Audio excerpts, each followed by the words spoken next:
Hello friends, आप सब कैसे हैं। चलिए हम लोग स्टार्ट करते हैं पॉलिटी का पार्ट नंबर 3। ओके, आज का जो टॉपिक है काफ़ी इंपॉर्टेंट है। आज हम लोग देखेंगे कि हमने अन्य देशों से कौन कौन सी चीज़ें ग्रहण की हैं अपने भारतीय संविधान में। ओके, तो चलिए स्टार्ट करते हैं। तो फ्रांस से हम लोगों ने क्या लिया है, तो फ्रांस से हम लोगों ने प्रिंसिपल्स लिए हैं लिबर्टी, इक्वलिटी एंड फ्रेटर्निटी के। तो पहले हम लोग समझ लेते हैं कि ये लिबर्टी, इक्वलिटी, फ्रेटर्निटी क्या होता है। तो लिबर्टी का मतलब होता है, इट्स मीन, मैं आपको अभी अच्छे से समझाऊंगा। अभी इसका मतलब होता है फ्रीडम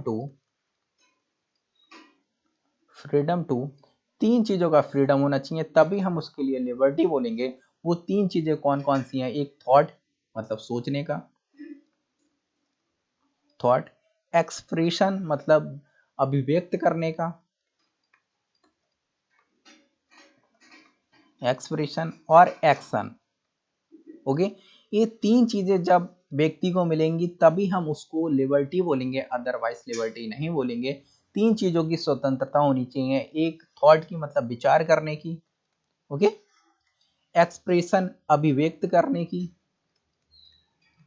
मैं आपको देखिए हिंदी इंग्लिश दोनों में पढ़ाता हूँ, तो कोई भी कंफ्यूजन नहीं आने वाला। तो आप लोग टेंशन ना लीजिए, सर आपने इंग्लिश में लिख दिया है, हिंदी में क्यों नहीं लिखा। ओके, तो मैं हिंदी और इंग्लिश दोनों में एक्सप्लेन कर देता हूँ, तो आप लोग परेशान ना होइए। ओके, एक्सप्रेशन का मतलब होता है अभिव्यक्त करने की, एक्शन का मतलब होता है कोई कार्य करने की। ओके, उसको अभिव्यक्त करने की। तो आप लोग समझ गए।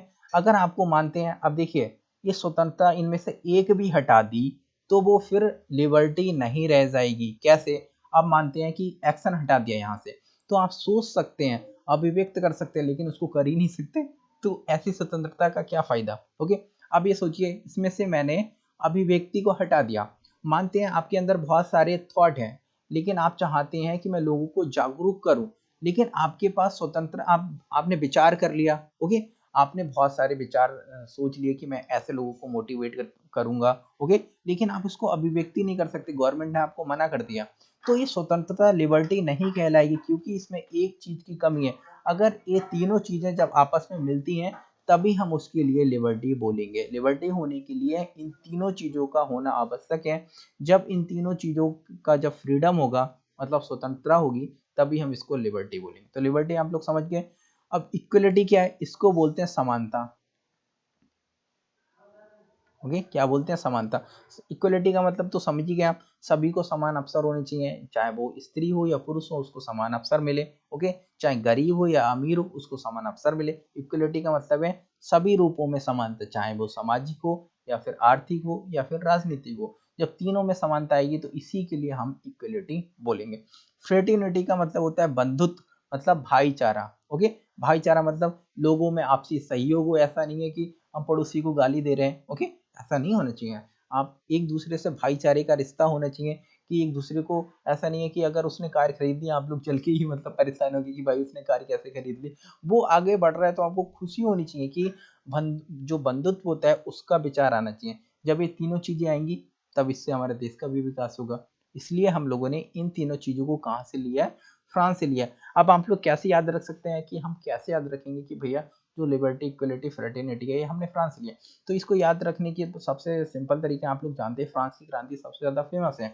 अगर आप लोगों ने इतिहास पढ़ा होगा तो आप देखेंगे जो फ्रांस की क्रांति हुई थी उसमें स्वतंत्रता, समानता, बंधुत्व एक केंद्र बिंदु में थे। तो आप लोग ध्यान रख सकते हैं, अच्छा ये स्वतंत्रता समानता था, ये हम लोगों ने इतिहास में पढ़ा था कि फ्रांस में क्रांति हुई थी और उसके केंद्र बिंदु में स्वतंत्रता समानता ही थी।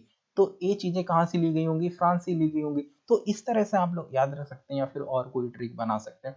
इसी तरह जो आयरलैंड है, वहां से हमने डीपीएसपी लिया, जो राज्य के नीति निर्देशक तत्व हैं, वो हमने कहाँ से लिए? आयरलैंड, आयरलैंड से लिए। ओके, इसी तरह हम ब्रिटेन से हम लोगों ने क्या लिया?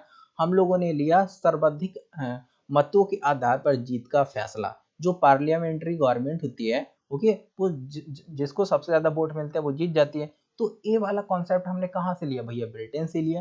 देखिए, the idea of rule of law, भैया ये शासन करते थे रूल के आधार पर, हम लोगों के ऊपर शोषण करते थे तो पहले एक कानून लाते थे, एक लॉ लाते थे, फिर हमारे ऊपर शोषण करते थे। ये बड़े महान थे, जो ईस्ट इंडिया कंपनी थी ना, ये बड़ी महान थी, हम लोगों के ऊपर शोषण करने के लिए भी कानून लाती थी। ओके, तो ये कानून के बिना कुछ नहीं करते थे। इन्हें इन्हें लगता था ना कि हमें इन जो भारतीय हैं इनको 100 कोड़े मारने हैं, 100 कोड़े मारने हैं, तो पहले एक ऐसा नियम लेके आएंगे जिसमें ऐसा काम ना करने पर भारतीयों को 100 कोड़े मारे जाएं। ओके, तो पहले कानून लेके आएंगे फिर 100 कोड़े मारेंगे। ये बड़े नालायक लोग थे।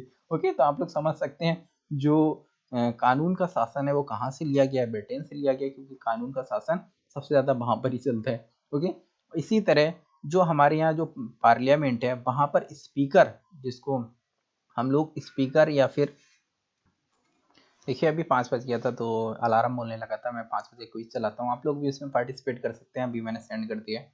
ओके, तो डेली 5 बजे सेंड करता हूँ, आप कभी भी ज्वाइन हो सकते हैं। टेलीग्राम पर जाकर के आप लोग क्लब IAS लिखिए तो आपको मिल जाएगा। ओके, मेरा चैनल वहाँ पर क्विज चलती है। चलिए हम लोग अपने टॉपिक पे आते हैं जहाँ पर मैं आपको बता रहा था।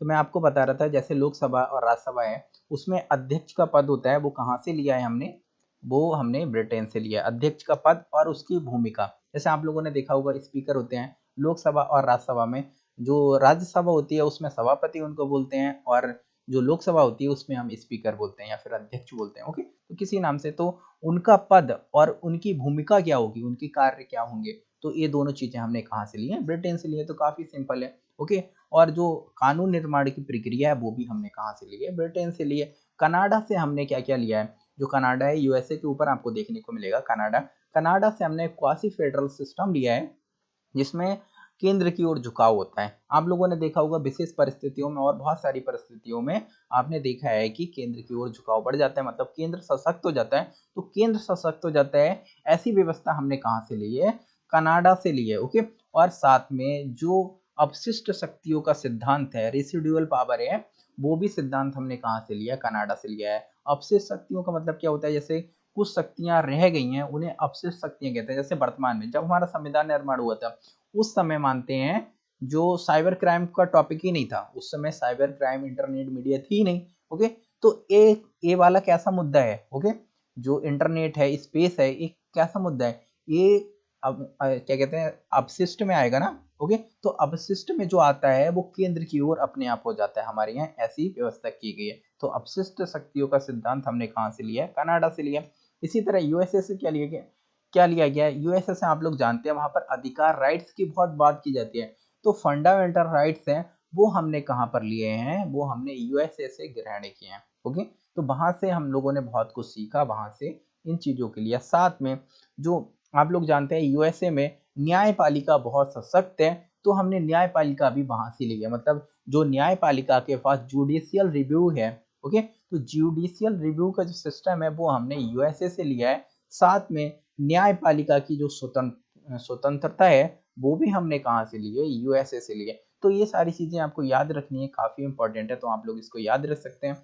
अगर आप लोग प्रीवियस वीडियो देखना चाहते हैं तो देख सकते हैं, आप लोग सर्च कर सकते हैं यूट्यूब पर क्लब IAS एस्पिरेंट, या फिर सर्च कर सकते हैं पॉलिटी बाई RJ सर। देखिए ये टॉपिक काफी छोटा था, क्योंकि अगर मैं आपको आगे का पढ़ाता तो ये वाला चैप्टर है, ये चैप्टर बहुत ज्यादा लंबा है, तो अगर मैं इस वीडियो को पढ़ाऊंगा तो बहुत ज्यादा लंबी हो जाएगी। तो नेक्स्ट वीडियो आपको मिलेगी राइट्स के बारे में, फंडामेंटल राइट्स की हम लोग बात करेंगे जिसमें हम बहुत कुछ जानने वाले हैं। चलिए मैं इस वीडियो को यहाँ पर ही फिनिश करता हूँ। अगर आपको ये पसंद आई तो लाइक करें और दोस्तों को शेयर करें।